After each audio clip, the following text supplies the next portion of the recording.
Greetings. My name is Vikos, and I am a storyteller.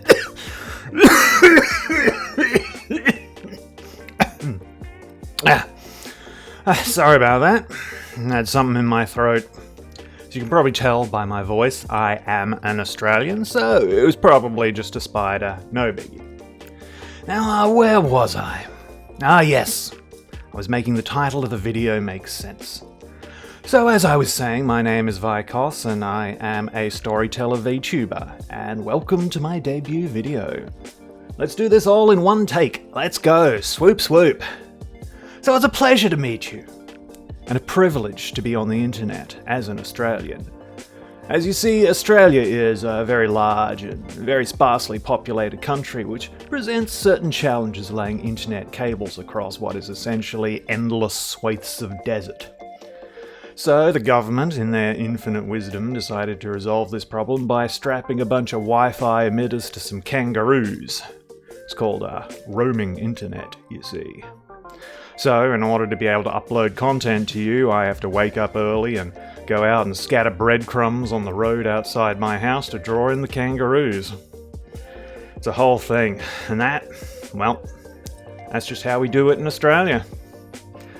So I thought I would start out my debut video here with a little Australian tradition called an acknowledgement of country. It's a common practice when starting a new venture to pay respect to the traditional owners of the land.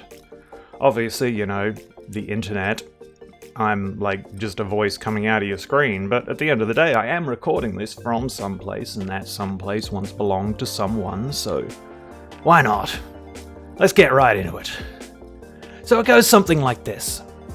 I might say, for example, I begin today by acknowledging the traditional custodians of the land, being the Turrbal people in the region known as Meanjin, from which I speak, and I pay respects to their elders past, present and emerging, and I extend that respect to the Aboriginal and Torres Strait Islander peoples here today. But here's the thing. When you think about it, it's kind of a really weird choice to put the word custodians in there, because a custodian can mean just like a temporary caretaker who just looks after the place on behalf of the real owners, which, I get it. Many Aboriginal cultures do regard themselves not so much as owners of the land, but as protectors and caretakers. But that doesn't change the fact that the word custodian also kind of denotes low-class manual labor. And in this context, to include it in what is ostensibly a positive and inclusive message kind of sits really weird in a broader historical context. Because you see, when the British came to Australia, they used a legal classification of terra nullius, meaning a land that belongs to no one, as a justification for their occupation, which precipitated the next 200 years of genocidal extermination of the hundreds of diverse and sophisticated cultures that had lived here for up to 60,000 years prior. I mean, we're talking about the near total elimination of all native peoples living in Tasmania following an 1824 law that meant that settlers who murdered Aboriginal people would suffer no legal consequences, just as one example among many.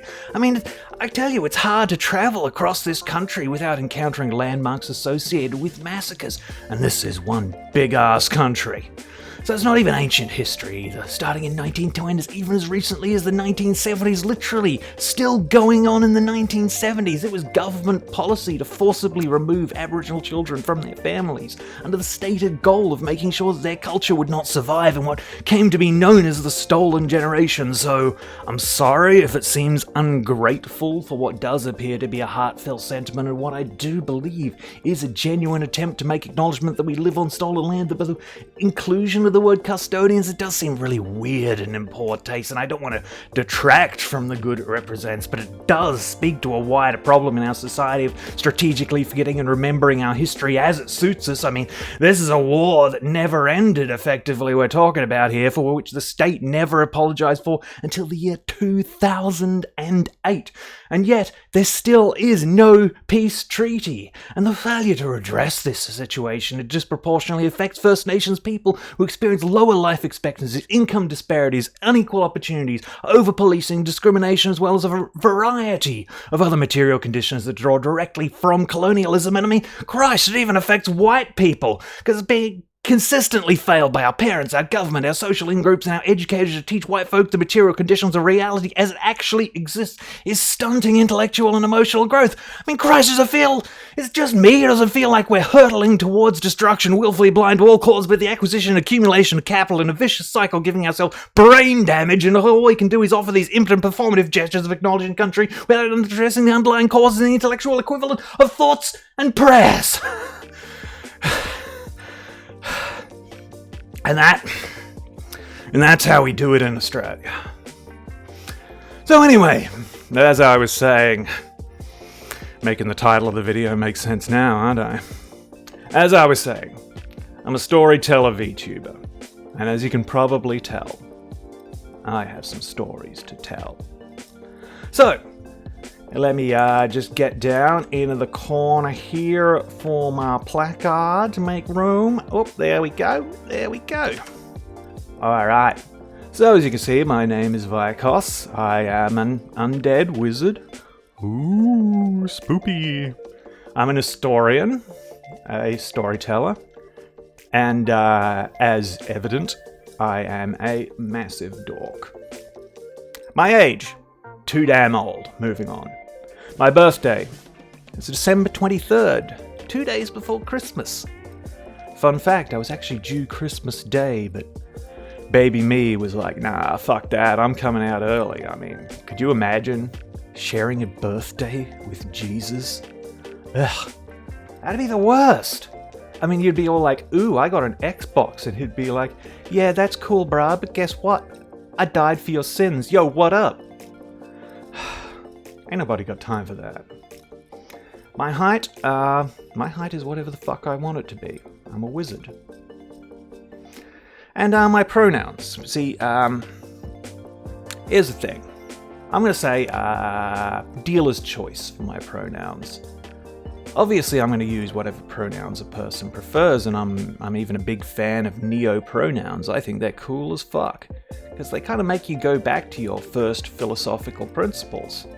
But for me, language only exists so far as it serves a utility, and I'm perfectly okay with people referring to me in whatever way produces the outcomes they want. And if their desired outcome is to insult me, well, I'm not going to make it easier for them. And in this way, I refuse to tie my human rights to a minor grammatical function. Besides, I'm a bit weird in that, for whatever reason, full disclosure, I really like being misgendered. Makes me feel like I'm subverting something, you know? So go nuts. At the end of the day, we collectively made gender up, so in time, we can unmake it. What can change again. So carrying on, I also want to shout out my VTuber papa, Etta, or @EttaDescent on Twitter, for completely designing and rigging my avatar, as well as putting up with my endless paragraphs of edits and suggestions. You're a good dude. Also, my background and concept art are compliments of Viking Carrot or @JadedValkyr on Twitter, without whom none of this would have been possible. So anyway, my main goal in this channel is to produce educational as well as entertaining content. Hopefully not too cringe either. This video accepted, obviously. And I want to cover such topics as history, philosophy, and politics. I'm a big believer in the power of stories to transform our lives, but I'm well aware that such ambitious content is far harder to research and produce than just memes and gameplay videos, so you should probably expect some of those too in a very low-effort capacity. Likewise, I am a huge fan of the greatest storytelling medium in the world, tabletop role-playing. I have over 20 years experience as a dungeon master, so you should definitely expect some Dungeons & Dragons content. Finally, I want to make sure that you understand, let's manage expectations for a moment. This is an auteur production, and I don't know what I am doing. I barely managed to make this video, and I don't know how to grow a channel. So I'm just gonna make whatever the fuck content I feel like making, and you on your end, you should probably expect content that is incommensurate with professionalism. Go man are sorry, not sorry. So, I want to take a moment now to tell you my story. How I came to be here, standing before you.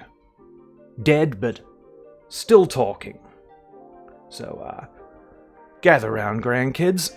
Grandpa's gonna tell a story. So, I suppose I should start by saying that in a twist of irony, or perhaps appropriately, despite loving grand stories, my life as it was back when I was still alive was pretty unremarkable. You might think that being a wizard is an exciting profession, and I suppose for some it is, but me, I spent my years hiding away from the world and wasting time. I could never really figure out what was the point of my own story, and I mean, if a story doesn't have a purpose, why bother to tell it? By the time I became a wizard, I decided that magic has no more place in this world, and I resigned to disappear among my books, learning without giving back. But an upstart flame persisted in my heart of hearts. I saw that from the artist who transfigures colour into emotion, to the scientist who faithfully returns to his lab day after day, searching for that missing link that, until it is manifested, lies only in his imagination. Across all walks of life, I saw that hope is magical, and the world needs magic. If there is even a chance that we may become our dreams, then we cannot afford to dream for less. Sorry, a little bit of another spider in my throat there. Let's get it out. Alright, one take, let's go. So I thought that the world could get better, but the obstacle remained.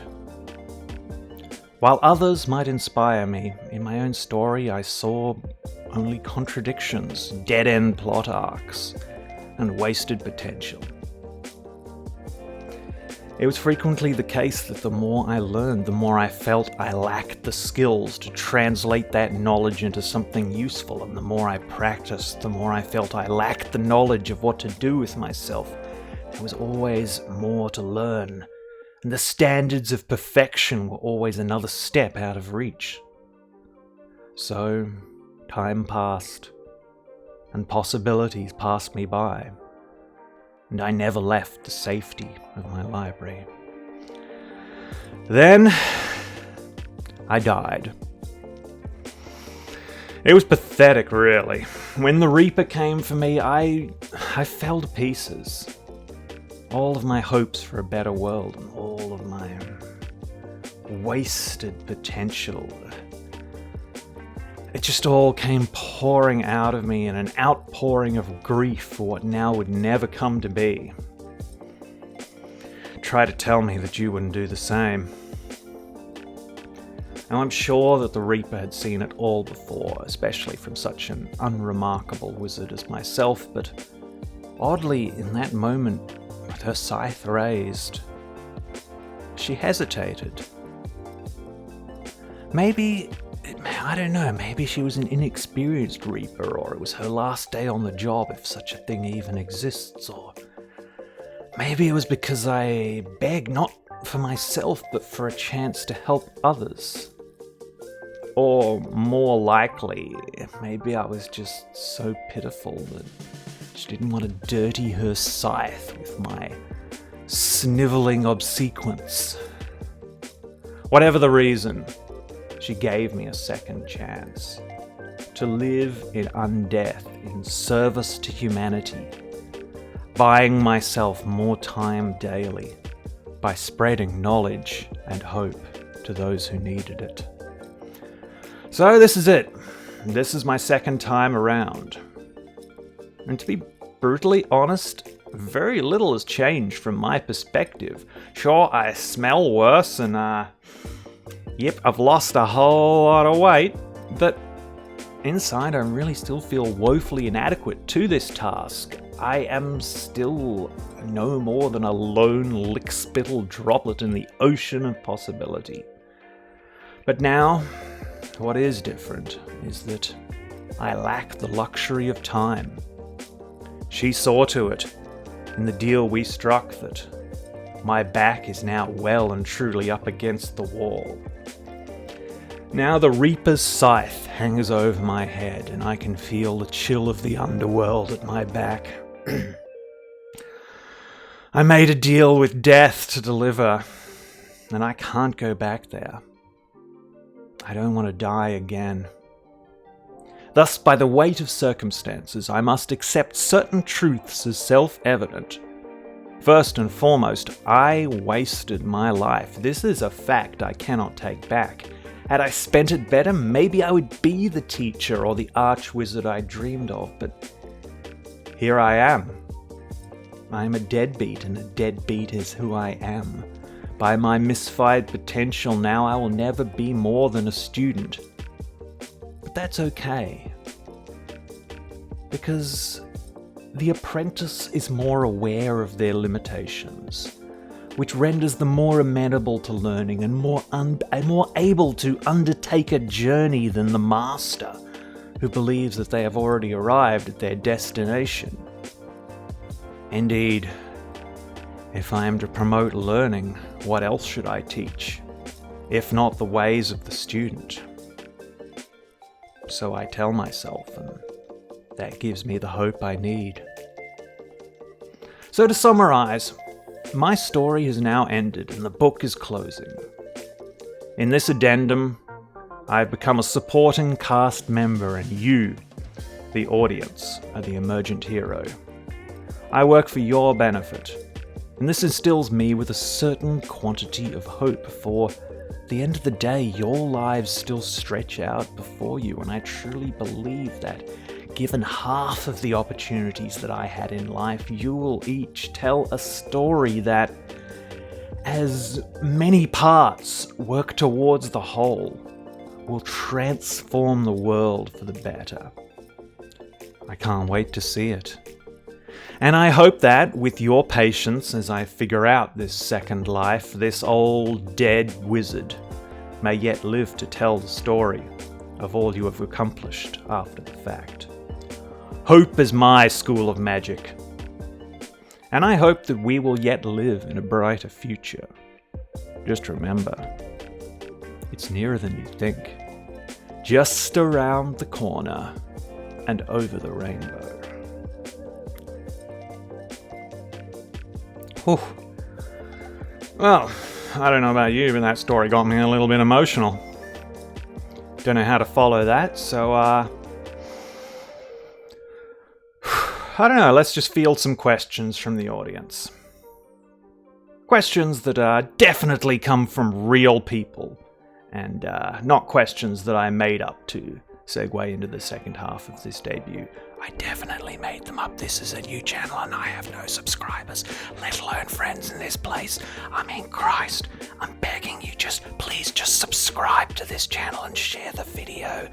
I got nothing here, man. I'm hanging on by the skin of my teeth. Oh God, I'm so alone. So, moving on. First question.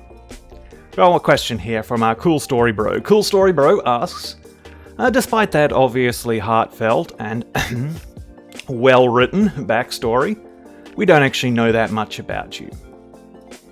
Well, Cool Story, that is actually not a question, and I specifically asked for questions, so yeah, what part of that did you not get? Okay, so first question, I'll let it slide this once. Just this once, though. So to answer, In a totally unscripted fashion, I would like to refer you to this PowerPoint presentation. Remember, totally unscripted. So, what am I like? Ask your Wait a minute. How did that get in there? Ugh, that's so rude. Okay, take two. Alright, what am I like? Before I answer, I'd like to take a moment to speak a word from our sponsors. Raid Shadow Legend. I nearly got you there. I wouldn't do that to you guys. Alright, sorry. I'm not as funny as I think I am. Moving on. What am I like? I guess the first thing to know is that I am very passionate about education and teaching. Which may just mean that I'm not actually as smart as I think I am, and I love the sound of my own voice, which if that's true, then, so be it. When I was alive, I was a lifelong student of history, and I got my degree in medieval history, specialized in popular religious movements like peasant superstitions, witchcraft, heresy, crusades, inquisitions, and all of that fun stuff.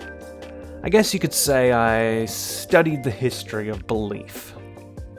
I'm also a huge advocate for the arts, both in terms of the incredible transformative power of art and also the humanities disciplines more broadly.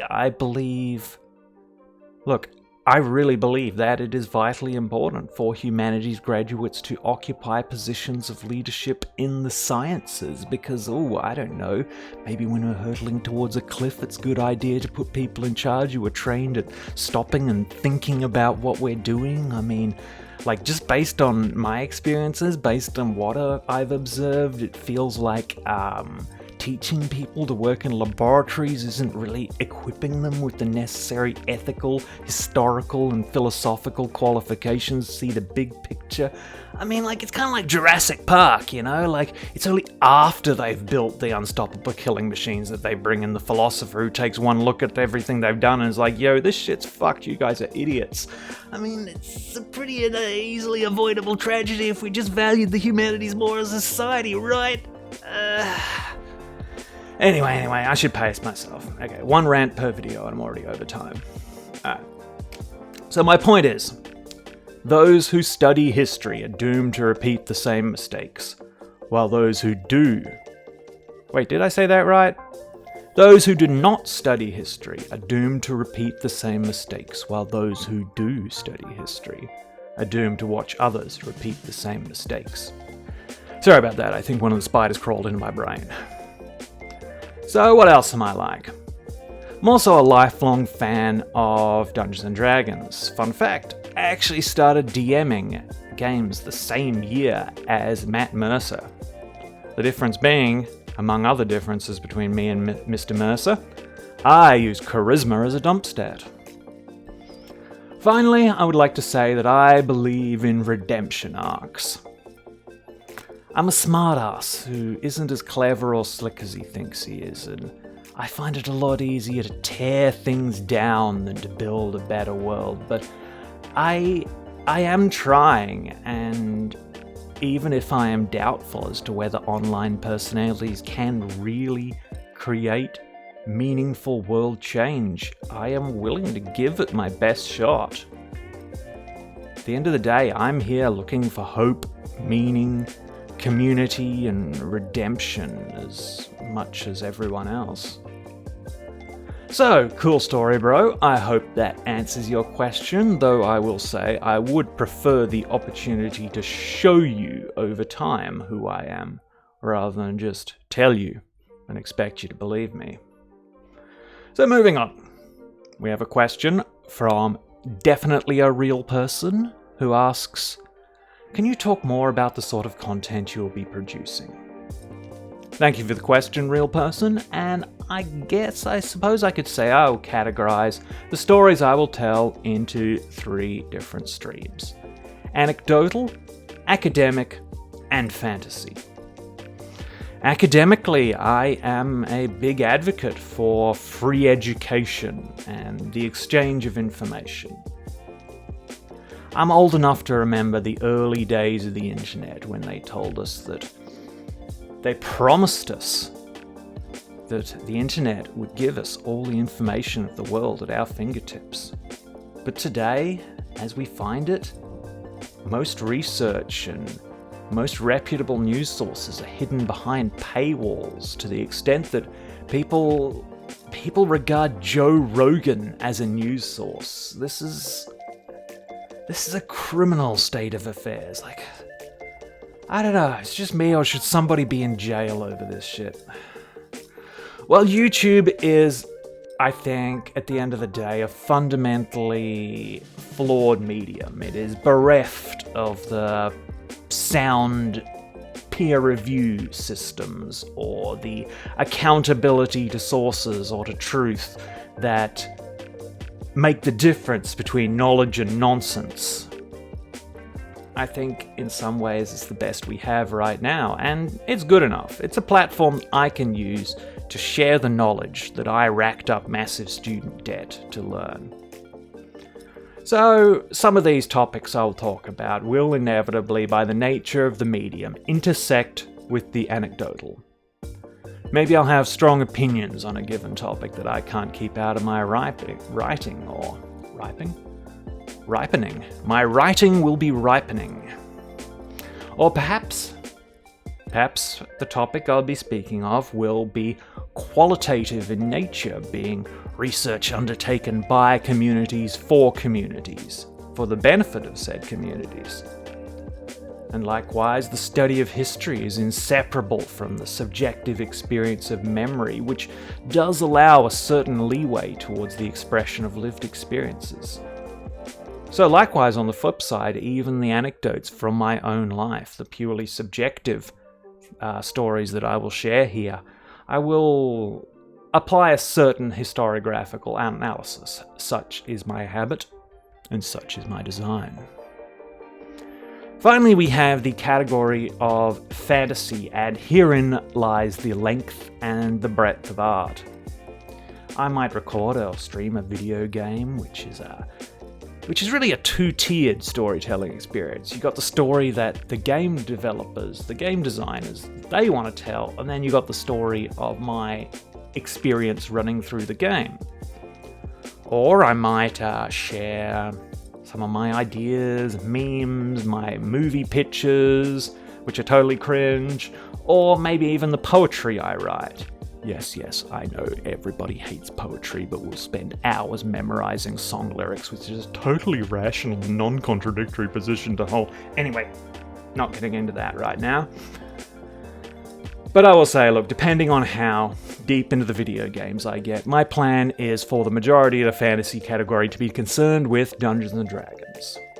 I've had the idea for a while now that I could record and publish my own D&D game as a kind of a podcast experience, and I would be very interested in collaborating with other content creators to run games for them too. I'm a very experienced, very confident DM and can put together something pretty easily, so hit me up.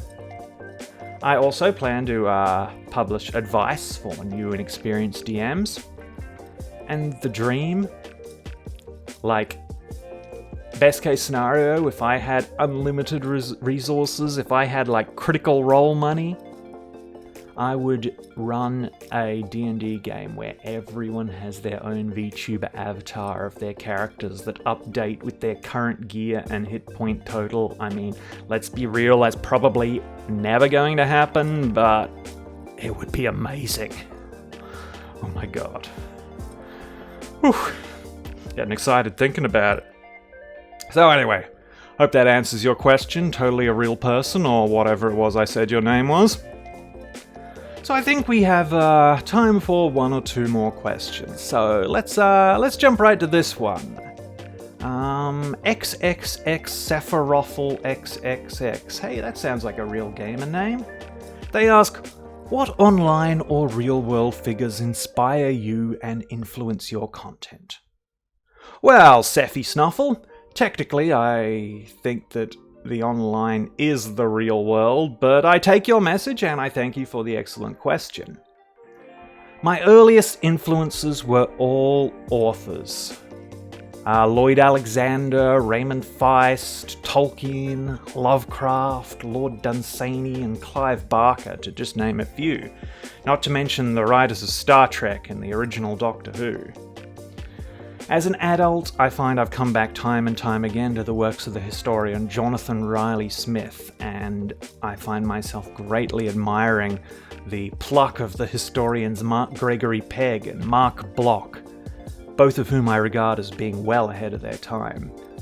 These writers, I can pretty confidently say they shaped the person I became. But if there is one person I would regard as my hero, I'd probably say it'd have to be Malcolm X. His multi-tiered redemption story kind of speaks to me in a big way. Plus, of course, he was an absolute badass whose murder calls out for justice even to this day.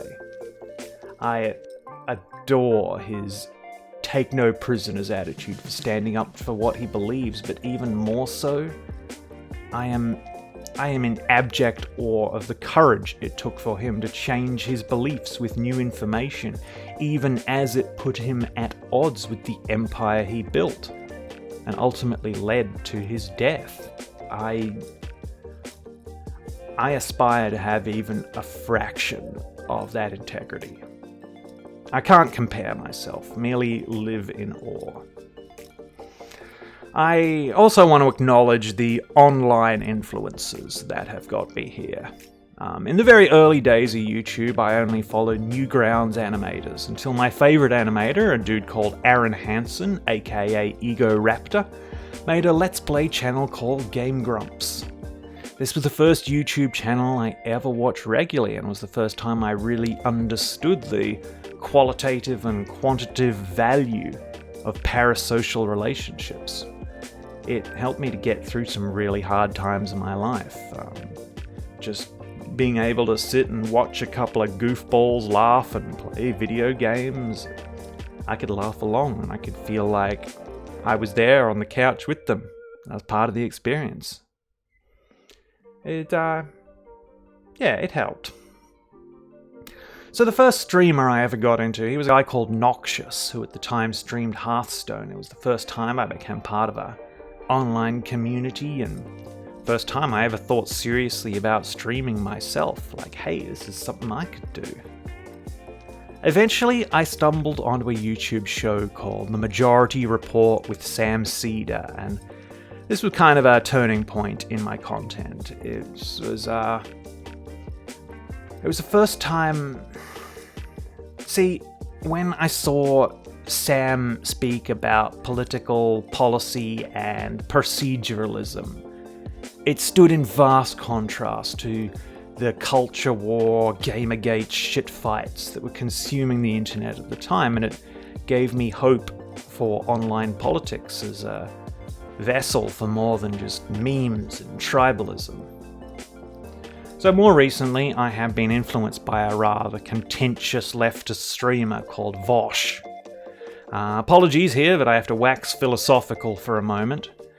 I think that the real strength of the left lies in the ability to manifest a multiplicity of approaches that allow many different people to live their best lives in many different ways. It's the idea is that everyone brings something different to the table, which in turn makes everyone better off by their exposure to things that might otherwise lie outside their experience. But I think that in some ways this lies in contrast to the intellectual heritage of modernity, which is, at least in part, culturally influenced by a historical, semi-religious idea of a singular truth, generally being whatever the most powerful people in society judge to be true, and this singular truth dominates and overwhelms all other less socially powerful perspectives. So this deeply ingrained in our culture and our kind of way that we negotiate truth, that It presents a challenge to young leftists growing out of this tradition who understand intellectually and in principle that they should respect other people's lived experiences, but in their early stages of introspection will experience a kind of philosophical paralysis that makes them unwilling to speak their minds lest they be perceived as insensitive to one group or another. And it really doesn't help that most people are learning sociology from screen grabs of Tumblr posts rather than, actual sociologists. And these posts are often framed through the lens of a very divisive kind of in-group, out-group rhetoric, absolutes. If you laugh at this joke, you are an abuser. If you consume this media, you're a bad person, and so on. So at the bottom line, our political advocacy, it cannot follow the same rules as our friend groups. And to expect everyone to neatly fit into our comfort zones is antithetical to the intersectionality that makes leftist ideas essential to building a better world. I think that if the best case scenario comes to pass and conservative politics as we know them today simply become extinct, it will just mean that the Overton window will shift so that liberals become the new conservatives, and we will need then, as we need now, a stronger leftist tradition. A stronger left, and one that is willing to work beside liberals. Because this constant purity testing and infighting is really preventing us from being taken seriously, let alone holding on to any real political power. So while I don't necessarily agree with all of Vosh's takes, I find his willingness to live, speak, and defend his truth inspiring. He inspired me to speak up about problems on the online left I wasn't necessarily comfortable talking about before. Because at the end of the day, pointing out that something is problematic does not mean it has to be discarded. Not while it still has value, which I believe it does. And I'm not saying I have all the answers, but I am interested in finding them, and if there is one thing my studies have taught me time and again, it is that the simultaneous existence of different, even contradictory ideas is more than philosophically sound. It is necessary for us to progress as a society. At the end of the day, maybe we just need to start prioritizing and amplifying humanities academics over Twitter threads peppered with the clappy hand emojis. I don't know, maybe we just need to touch more grass. Okay, philosophy over. Let's talk VTubers. A couple of years ago, my YouTube consumption habits changed drastically when I discovered VTubers. I'm a simple man, I do stan a VTuber or two. First, I should mention, first on my list is Amano Pikami from VOMS, who was my gateway drug. Being the first VTuber I ever watched, and as such, she holds a very special place in my heart. As a friend, of course. From there, I discovered Hololive, and my favourite Hololive talent is Maury Calliope, whose talent and music live rent-free in my head, and full disclosure, I would give anything to have even a fraction of her work ethic, like Jesus Christ. From the Japanese side, I'm a big fan of Amaru Polka, for similar reasons, very staggering talent, staggering creativity, and impeccable work ethic to create something really unique. And I would also, in a big way, I'd like to shout out C and Fra from Boogie Vox, whose music is in constant rotation in my playlist and definitely deserve to be way bigger than they are, so you all should go and subscribe to them if you haven't already. Okay, I think that's everybody I want to mention. And Oh look, we have time for one more question. Let's see, what do we got here? We got this one from Broseph, who asks, "Bro, why do you have boobs?"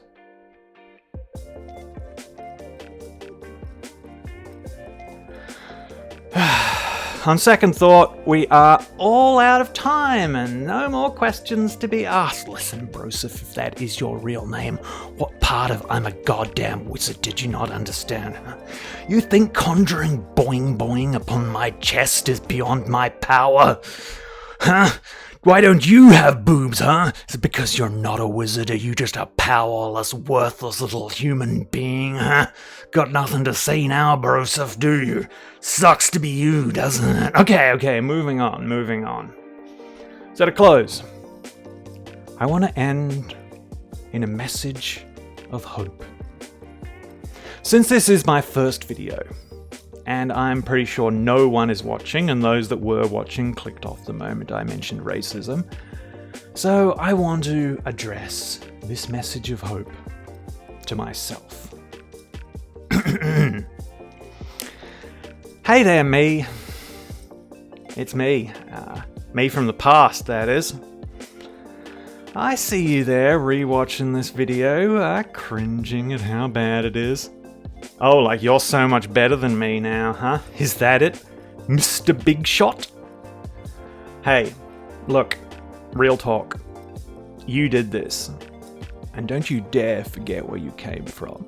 Because you gotta accept the good and the bad of the past, because that's what makes you, you, right? That's what makes me, me. That's what makes us, us. So anyway, how's things? How's the future? Am I still making videos, and do I have a bunch of fans and other VTubers to collaborate with? Or was I not feeling it anymore? Did I stop?